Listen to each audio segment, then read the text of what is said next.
बताते हैं परमात्मा कि भाई घाटे बाद सब जग दुखिया और के गृहस्थी बैरागी हो। अपने आत्मा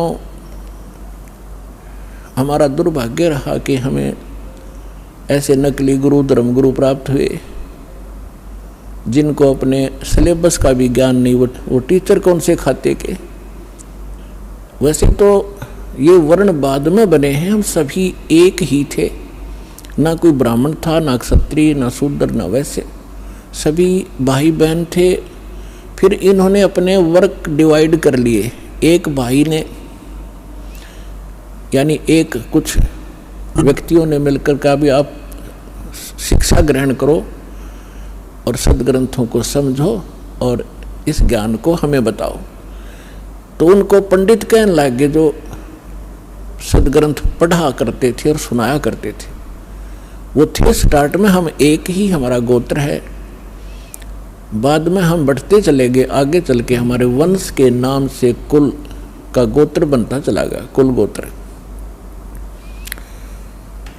तो उनको जो पंडित बने उनको पूरी छूट दे दी कि हम तुम्हें तुम्हारा सारे परिवार का खर्चा भी देंगे पूजा रूप में, आप इन सदग्रंथों को पढ़िए और हमें बताओ। ऐसा ही प्रारंभ हुआ। अब परमात्मा ने आके बताया है कि गुरु बिन वेद पढ़े जो प्राणी और समझ अनुसार रहे ज्ञानी, गुरु बिन काहु न पाया ज्ञाना, जो थोथा भूछड़े मोड किसाना। तो इन ऋषि महर्षियों को कोई सदगुरु मिले नहीं और सदगुरु स्वयं परमात्मा आए लीला करने के लिए, वो हमने सुहाए नहीं।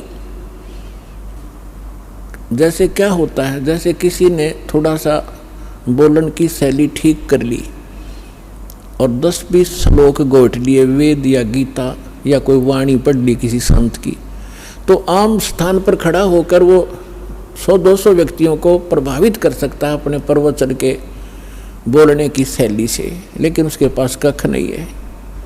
जब तक सदग्रंथों का संपूर्ण ज्ञान ना हो और कंप्लीट वे ऑफ वर्शिप यानी पूर्ण भक्ति विधि ना हो, तो वो ज्ञान भी एक आने का नहीं।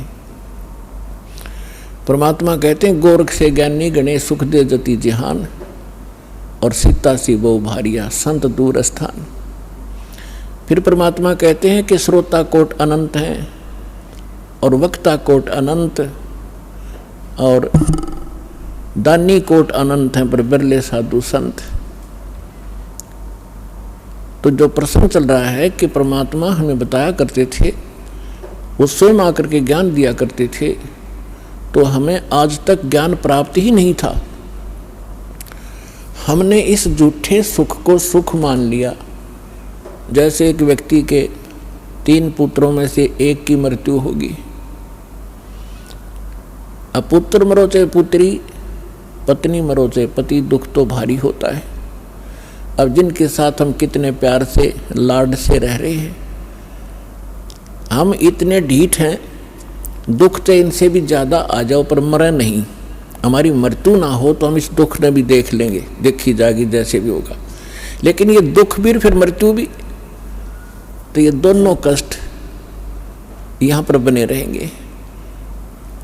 तो उसके एक पुत्र की मृत्यु होने से बुरा हाल था, ना खा रहा था, ना पी रहा था, सारा परिवार रो रहा था। शोक व्यक्त करने के लिए कुछ व्यक्ति जाते हैं, उनमें से एक व्यक्ति ऐसा था जिसका एक ही पुत्र था, वही मृत्यु को प्राप्त हो चुका था कई वर्ष पूर्व।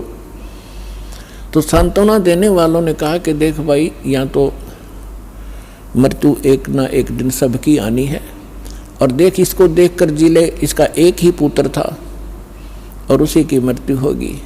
ये भी अपना समय व्यतीत कर रहा है।